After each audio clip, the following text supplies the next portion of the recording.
우리나라 이곳저곳을 다녀보면 그 지역의 자랑이나 긍지를 나타내는 표지판을 혹은 플랜카드를 많이 보게 됩니다. 이곳은 아무아무에게가 태어난 고장입니다. 이곳은 이러이러한 농산물로 유명한 고장입니다. 하다못해 이곳은 해발 몇 미터의 청정마을입니다. 또는 하늘 아래 첫 동네입니다. 등등 유명한 사람이나 특산물 또는 특징을 자랑거리로 삼습니다. 근데 이런 점은 우리나라뿐만 아니라 다른 나라에서도 또한 요즘뿐만 아니라 옛날에도 마찬가지였던 것 같습니다. 아주 옛날, 지금으로부터 약 3000년 전에 주전 10세기에 그리스에는 매우 유명한 시인이 살았습니다. 그가 쓴 유명한 서사시가 두 편이 있는데 하나는 일리아드고 하나는 오디세이입니다. 이 두 서사시를 쓴 시인의 이름은 호모입니다. 혹은 호메로스라고도 그러는데 그가 이 도시에서 태어났다고 그 도시 사람들은 긍지가 대단하였습니다. 또한 이 도시는 부유하였고 아름다운 건물들이 많았습니다. 게다가 과학과 의학의 중심지였습니다. 그래서 동전에 아름다움과 크기에 있어서 아시아에서 최고다 이렇게 써 넣었다고 합니다. 이 도시가 오늘 본문에 나오는 교회가 있는 서머나라는 항구 도시입니다. 더욱 이 도시는 로마 황제를 신으로 섬기는 일에 특별히 열렬하였습니다. 그 당시는 로마라는 나라가 수많은 다른 나라들을 쳐서 싸워서 그 땅들을 다 차지하였습니다. 온 세상이 로마의 것이다 라고 말할 만큼 세상 거의를 다스렸습니다. 그리고 로마의 왕은 자신을 황제라고 했고 로마를 황제의 나라라는 뜻으로 로마 제국이라고 했습니다.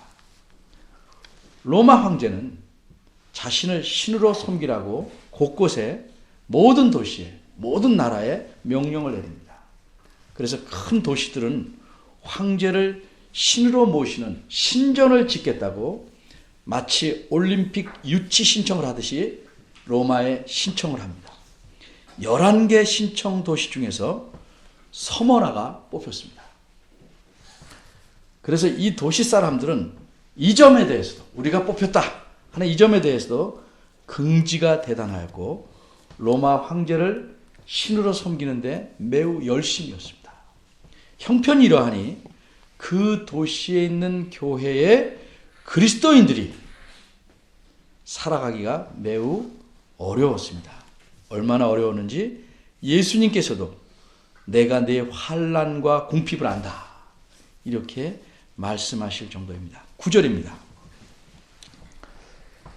서머나 도시의 사람들은 자기들과 달리 로마 황제를 신으로 섬기지 않는 이 교인들을 미워했습니다.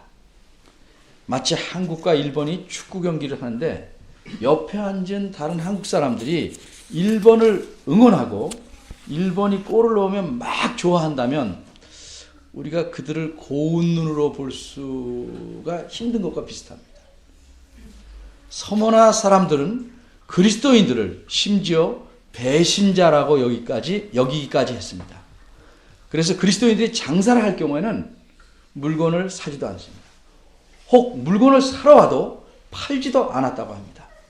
그리고 공개적으로 핍박하고 못살게 굴었습니다.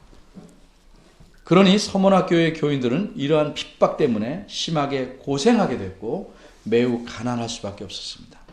원래 예수님 믿는 사람들은 차별받고 넉넉지 못한 사람들이었는데 더욱 가난해졌습니다.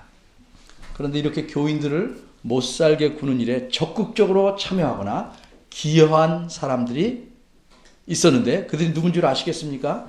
그들은 자칭 유대인들이라고 하는 사람들입니다. 우리 주변에도 가끔씩 생김새는 우리와 비슷하지 않은데 법적으로 대한민국 국민이 된 사람들을 만나게 됩니다. 그들은 자신들이 한국 사람이라고 말할 수 있습니다. 법적으로 정당하니까. 그러나 우리 입장에서는 원래는 한국 사람이 아닌 사람들이다. 이렇게 표현할 수 있을 것입니다. 이와 비슷하게 유대교로 개종하여서 율법을 따라 살게 된 이방인들이 있었습니다. 이런 사람들이 그리스도인들을 미워하여 로마 관리들에게 그리스도인들을 고발하려고 거짓말로 비방하였습니다. 그래서 그리스도인들은 그들의 모함과 비방으로 매우 심한 핍박을 받게 된 것입니다. 그렇게 거짓말로 비방한 사람들의 행한 짓을 여기 9절에 보면 자칭 유대인이라 하는 자들의 회방이라고 표현했습니다. 그러면 이들은 누군가? 엄밀히 말해서 그들은 유대인이 아니고 이방인입니다. 그러게 실상은 유대인이 아니요 라고 말합니다. 다른 사람을 헐뜯고 비방하려면 거짓말을 할 수밖에 없습니다. 없는 말을 지어내거나 사실보다 훨씬 과장되게 부풀려서 남의 잘못을 돋보이게 해야 하기 때문입니다. 그런데 이렇게 헐뜯고 흉보는 말들은 참 이상하게 사람을 끄는 힘이 있어서 그 파급 효과가 큽니다. 듣는 이의 귀가 솔깃해지고 이른바 구미가 당깁니다. 누가 어떻다고 흉보는 말들은 듣는 사람이 설마 그러기까지 하겠어? 라고 하면서도 자기가 들은 말을 남에게 사실인 양 또 막 전하게 됩니다. 왜 그렇습니까? 사람의 부패한 마음 때문입니다. 그러기에 잠언 26장 22절에는 이렇게 말씀합니다. 남의 말하기를 좋아하는 자의 말은 별식과 같아서 뱃속 깊은 데로 내려가느니라. 풀어 말하면 험담, 불평불만하는 자의 속삭이는 말들은 맛있는 음식을 먹는 것 같아서 귀에 쏙쏙 들어오고 마음에 깊이 박힌다는 뜻입니다. 그러기에 남에 대해 말하려는 사람은 매우 신중해야 합니다. 물론 우리는 누구든지 교회에 대해서 정당하게 비판할 수 있습니다. 그런데 제가 늘 강조하는 바대로 교회는 건물이 아니고 사람들입니다. 나와 너입니다. 우리 모두가 문제를 갖고 있고 이런저런 면에서 부족함이 있는 사람들입니다. 그래서 가까이 지나다 보면 서로의 잘못이 돋보기로 글씨를 보면 크게 보이듯 그렇게 크게 보일 수 있습니다. 그런데 여러분, 우리가 어째서 이렇게 함께 모여 교회를 이루고 있습니까? 하나님께서 참 선하신 섭리로서 우리를 교회로 부르셔서 서로의 부족함을 메워주고 성숙한 사람으로 자라나기를 바라시기 때문입니다. 그런데 이런 하나님의 의도는 무시하고 내 눈에 차지 않는다고, 내 마음에 들지 않는다고 심하게 말하거나 몇 사람의 문제를 교회 전체의 문제인 양 확대해서 탓하지 않도록 우리는 특별히 말조심을 해야 합니다. 특히 남을 함부로 평가하거나 판단하지 않도록 조심해야 합니다. 서머나 교회의 그리스도인들을 인정사정 없이 비방하여 그들로 심한 핍박을 받게 하는 자칭 유대인들은 누구인가? 실상은 유대인이 아니라고 9절에 말씀합니다. 그럼 그들의 정체는 무엇인가? 주님께서 보시기에 그들은 어떤 사람들인가? 9절을 보면 주님은 그들을 가리켜 사탄의 회라고 말씀합니다. 이 말은 정확히 말하면 사탄의 회당이라는 표현입니다. 유대인들은 회당에 모여서 하나님을 예배하고 하나님 말씀을 배웁니다. 그런데 비방하는 자들도 유대교로 개종하였기 때문에 회당에 모여서 예배하고 성경을 당연히 배웠을 것입니다. 그런데 하는 짓이라고는 그리스도인들을 비방하고 그들을 고발하여 핍박받게 하려고 머리를 짭니다. 정말로 하나님을 예배하는 신실한 자들이라면 그럴 수가 없습니다. 옛날 이사야 선지자 시대에 이런 일이 있었습니다. 이스라엘 백성이 하나님께 제사한다고 모여서 제사는 드리지만 실상은 못된 짓들을 했습니다. 그래서 하나님께서 이렇게 말씀합니다. 너희가 내 앞에 보이러 오니 내 마당만 밟을 뿐이니라. 헛된 재물을 다시 가져오지 말라. 분향은 나의 가증이 여기는 바요. 모이는 것도 그러하니 성애와 아울러 악을 행하는 것을 내가 견디지 못하겠노라. 그것이 내게 무거운 짐이라 내가 지기에 곤비하였느니라. 너희가 많이 기도할지라도 내가 듣지 아니하리니 이는 너희의 손에 피가 가득함이니라. 이사야 1장 10절에서 15절입니다. 과연 이런 사람들이 모인 회당을 하나님의 회당이라고 할 수 있겠습니까? 하나님의 회당이 아니면 그것은 곧 사탄의 회당인 것입니다. 언제나 마찬가지입니다. 하나님의 뜻을 행하기에 힘쓰기보다 자기의 욕구를 채우며 그러기 위해 남을 미워하고 싸우며 다투는 모임은 아무리 우아하고 예의범절이 좋은 사람이 모였을지라도 그것은 주님의 교회가 아닙니다. 그것은 사탄의 교회입니다. 10절입니다. 사탄의 특징은 뭡니까? 죽을 때까지 하나님을 대적하고 하나님의 뜻을 거역하고 하나님의 사람들을 핍박하고 죽이려는 것입니다. 그러니 서머나 교회 그리스도인들을 핍박하기를 어느 정도 하다가 멈출 리가 없습니다. 사탄은 온갖 방법을 다 써서 그리스도인들을 계속 더욱 거칠게 핍박할 것입니다. 주님은 이런 사실을 이미 잘 알고 계십니다. 그래서 서머나 교회에게 앞으로 있을 일을 미리 말씀해 주십니다. 그런데 주님은 그런 일이 일어나지 않게 하시는 것이 아니라 그런 일이 있을 때 어떻게 해야 하는지를 알려주십니다. 주님께서 뭐라고 말씀하셨습니까? 두 가지 명령을 하십니다. 첫째는 두려워하지 말라고 명령하십니다. 두려워하지 말라. 어찌 두렵지 않겠습니까? 그런데도 주님께서는 두려워하지 말라고 명령하십니다. 왜 그렇습니까? 정작 두려워할 것은 다른 것이기 때문입니다. 그것이 무엇입니까? 마태복음 10장 28절에서 주님께서 말씀해 주셨습니다. 몸은 죽여도 영혼은 능히 죽이지 못하는 자들을 두려워하지 말고 오직 몸과 영혼을 능히 지옥에 멸하시는 자를 두려워하라. 두려워할 것은 너를 핍박하고 기껏해야 육체만 죽일 뿐인 사람들이 아닙니다. 정말 두려워할 분은 오직 몸과 영혼을 지옥에 멸하시는 하나님이십니다.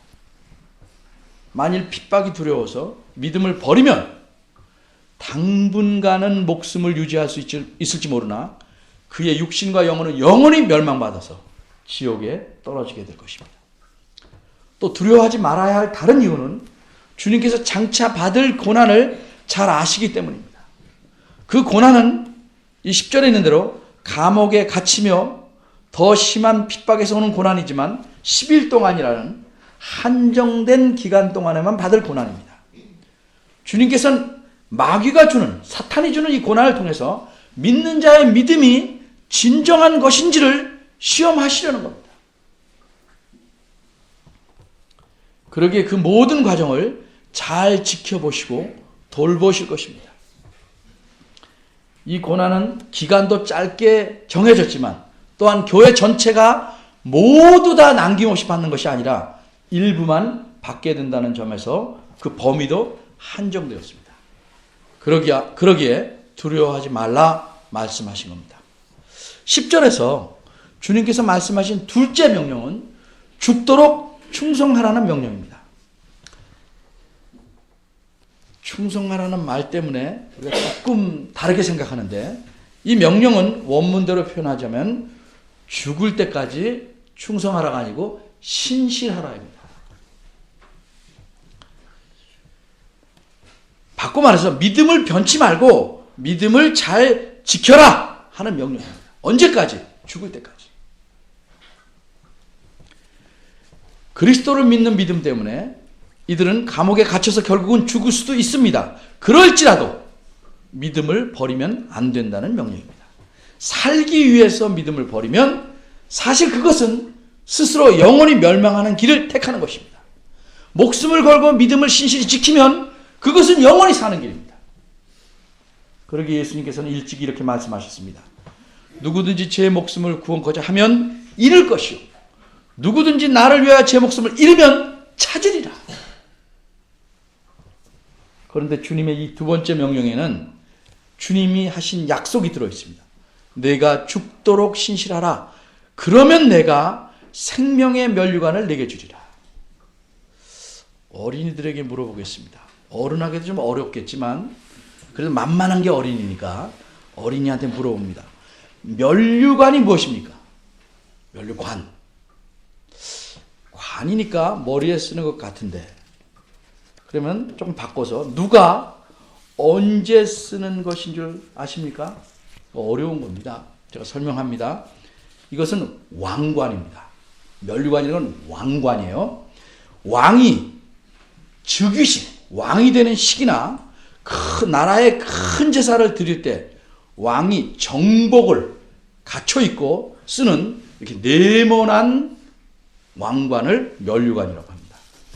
여러분이 연속극의 사극에서 보면 이 관 앞뒤로 이렇게 구슬이 줄줄 내려와 있습니다. 이걸 오체구슬이라고 그러는데 청황, 홍백, 흑 5가지 색깔이 나는 구슬 더미가 이렇게 한 8줄 어떤 때는 12줄 이렇게 줄줄 내려와 있습니다.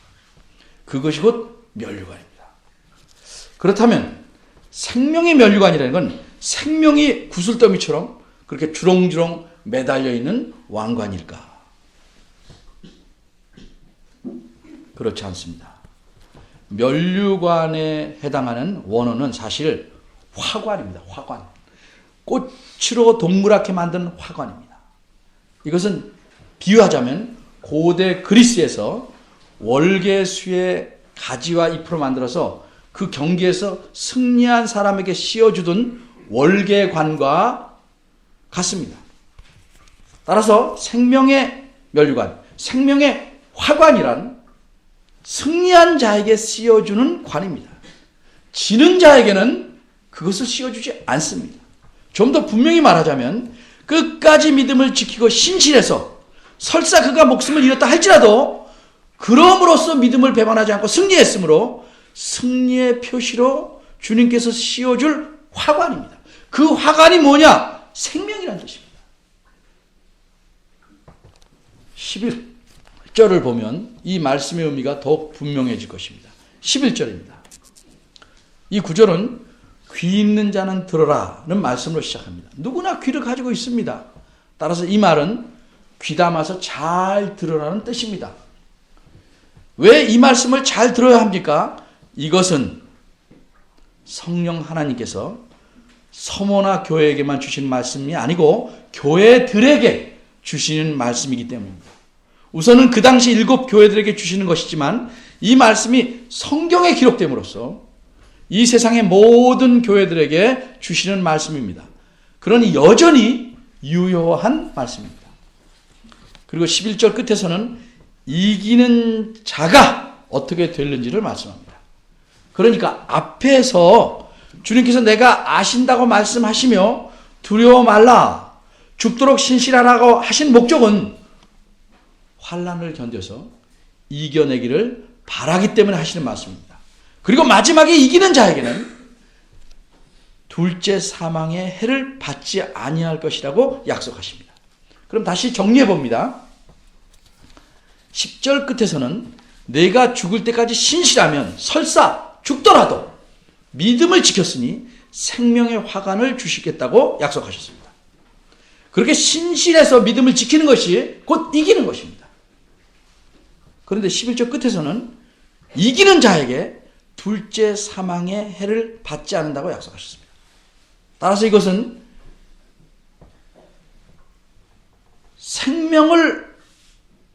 생명의 화관을 쓰는 것이 둘째 사망의 해를 받지 않게 하신다는 것과 같은 얘기입니다. 다시 말해서 둘째 사망의 해를 받는다는 것은 죽는다는 건데, 이기는 자는 죽지 않게 돼요.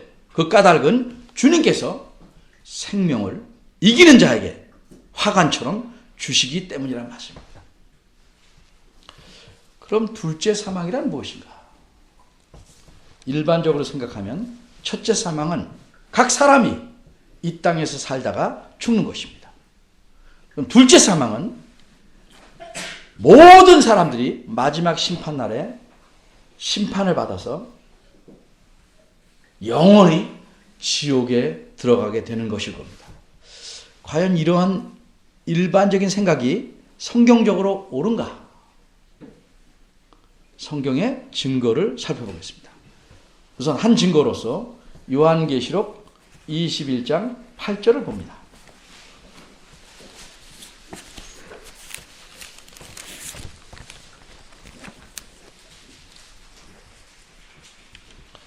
특별히 앞에 말씀, 그러나 두려워하는 자들과 믿지 아니하는 자들, 핍박을 두려워해서 믿음을 배반하게 되는 자들, 같은 내용입니다. 그리고 쭉 나오죠. 나중에 모든 거짓말하는 자들은 불과 유황으로 타는 모세, 연모세, 이렇게 비유했습니다. 들어가리니, 참여하리니 이것이 둘째 사망이라. 그 앞에 요한계시록 20장 14절 15절에 보면 사망과 음부도 불못에 던지우니 이것이 둘째 사망, 곧 불못이라. 이 못에 들어가는 것이 둘째 사망이라 이 말이에요. 어떤 사람이 들어가는가? 누구든지 생명책에 기록되지 못한 자는 불못에 던지우더라. 이렇게 말씀합니다. 따라서 둘째 사망이란 우리가 일반적으로 생각하는 것과 같습니다. 심판을 받아서 영원히 지옥에 떨어지는 것입니다. 생명책에 기록되지 못해서 지옥에 떨어지는 것입니다. 그러면 이렇게 지옥에 떨어지지 않으려면 어떻게 해야 됩니까? 오늘 본문은 분명히 말씀합니다. 어떤 고난을 당해도 죽도록 신실해서 믿음을 지켜야 한다.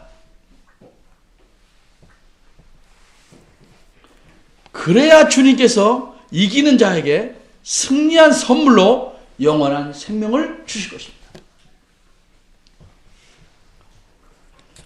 여기서 생각해 볼 게 있습니다.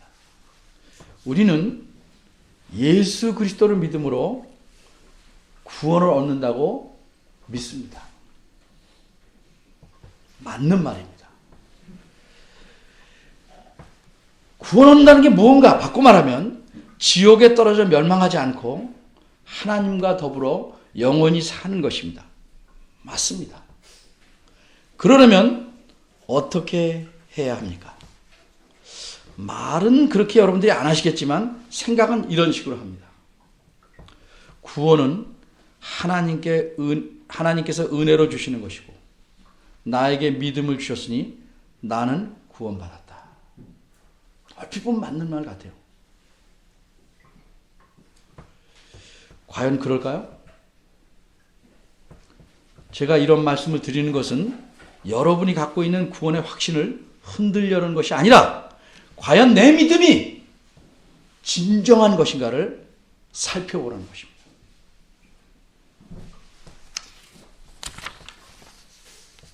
예를 들면 아기는 부모에 의해서 태어납니다. 아기가 스스로 부모를 택해서 태어나는 것 아닙니다. 전적으로 부모의 힘으로 태어납니다. 그런데 태어난 아기는 살아있는 아기라면 움직입니다. 부모가 먹이는 젖과 음식을 먹어서 튼튼하게 자라납니다. 믿음도 그러한 것입니다. 하나님께서 우리에게 주시는 믿음도 전적으로 은혜로 주시는 거지만, 우리의 공로로 주시는 게 아니고 은혜로 주시는 거지만, 그 믿음도 고난을 다 견뎌내서 이겨낼 생명력과 능력을 갖고 있는 믿음입니다. 적어도 우리가 하나님께서 주시는 은혜를 먹고 계속 살아간다면 능히 이길 수 있는 것입니다. 사도 바울은 빌립보서 2장 12절에서 이렇게 말합니다.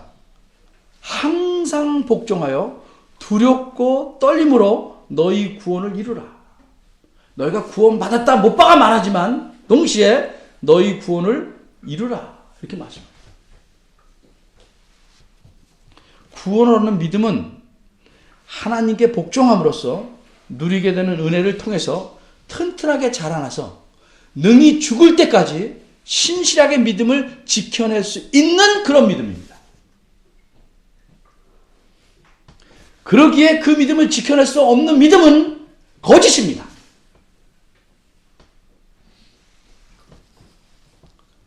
우리가 당하는 이런저런 고난과 역경은 우리가 내 믿음이 얼마나 튼튼하게 자랐는지를 재어볼 수 있는 체력장 시험과 같은 것입니다.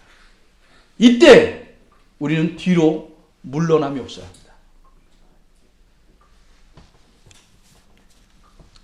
서모나 교회에게 보내는 이 말씀을 분명히 읽고 그렇게 평생을 살다가 순교한 서모나 교회의 그리스도인들이 많이 있었습니다.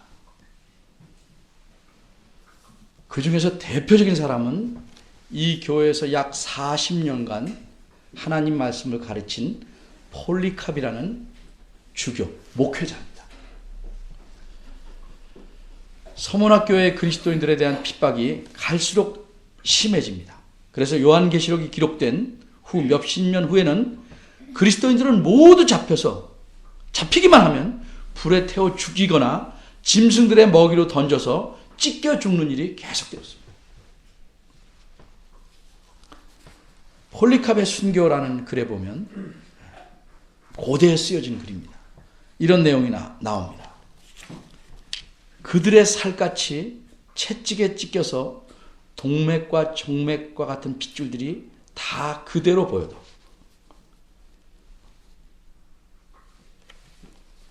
그들은 믿음을 배반하지 않고 참아내었다. 그러자 구경하던 사람들마저 불쌍히 여겨서 슬피 울었다. 얼마나 처참합니까?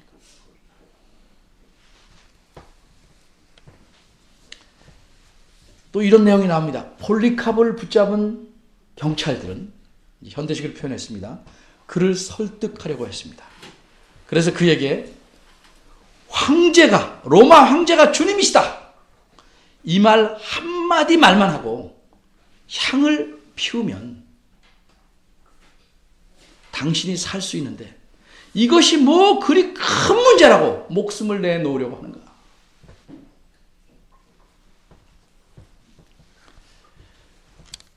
그러나 폴리캅은 거절합니다. 그러자 아주 높은 관리가 나와서 내가 맹세컨대 내가 그리스도를 욕하기만 하면 너를 놓아줄 터이니 그리하라. 이렇게 협박과 설득을 합니다. 그러자 폴리캅은 이렇게 대답했습니다. 86년 동안 나는 그분을 섬겨왔습니다. 그동안 그분께서는 내게 한 번도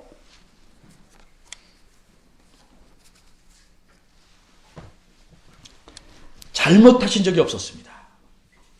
그런데 어떻게 내가 나를 구원해 주신 나의 왕을 모욕할 수 있겠습니까?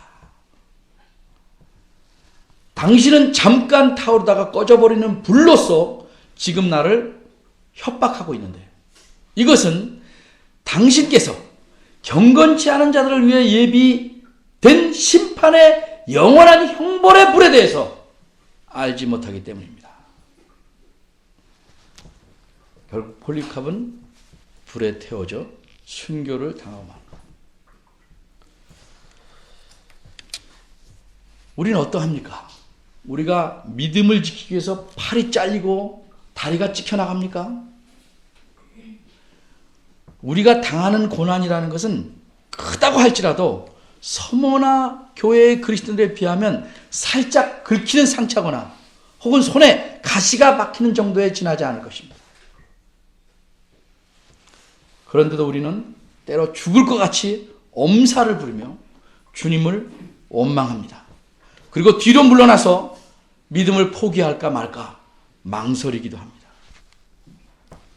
어째서 우리가 고난과 역경을 이기지 못하고 뒤로 물러가려고 하는지 그 이유를 아십니까? 가장 근본적인 이유는 그리스도에 대한 처음 사랑을 잃어버렸기 때문입니다. 감사하고 순수하고 열렬한 헌신을 보이던 그 처음 사랑을 잃어버리기 때문입니다. 존 스타트 목사님은 이렇게 말씀합니다. 참되고 살아있는 교회, 참되고 살아있는 그리스도인의 첫 번째 표시는 사랑이고 두 번째는 고난입니다. 순전한 사랑이 있다면 기꺼이 고난을 받을 수 있는 것입니다. 이는 우리가 사랑하는 이를 위해서라면 기꺼이 고난을 받는 것과 같습니다. 서문학교의 그리스도인들은 에베소 교회와는 달리 그리스도에 대한 처음 사랑을 잃어버리지 않았기 때문에 그분을 위해서 고난을 받을 준비가 되어 있었던 것입니다.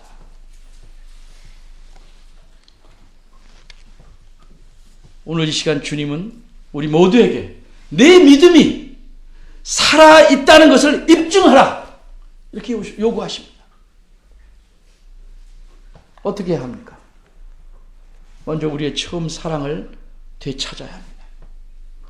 그래서 고난과 역경 앞에서도 죽도록 신실하게 믿음을 지키라는 주님의 말씀대로 행하는 우리 모두가 되어야 할 것입니다. 기도하겠습니다.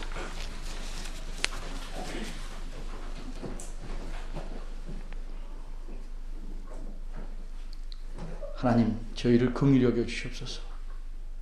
저희의 육체의 체력은 좋을지 모르나 저희 믿음의 힘은 참으로 부끄럽습니다. 늘 나 중심으로 생각하고 주님마저 내 종으로 삼아서 내 뜻을 이루려고 하는 것이 저희들의 삶이 아닌지 돌아봅니다. 주께서 저희들을 죽었는데 다시 살리셔서 이렇게 생명을 갖게 하심을 감사하게 하시고 목숨이 다할 때까지 주님에 대한 사랑과 믿음을 신실하게 지키는 저희들 되도록 도와주시옵소서. 예수님의 이름으로 기도합니다. 아멘.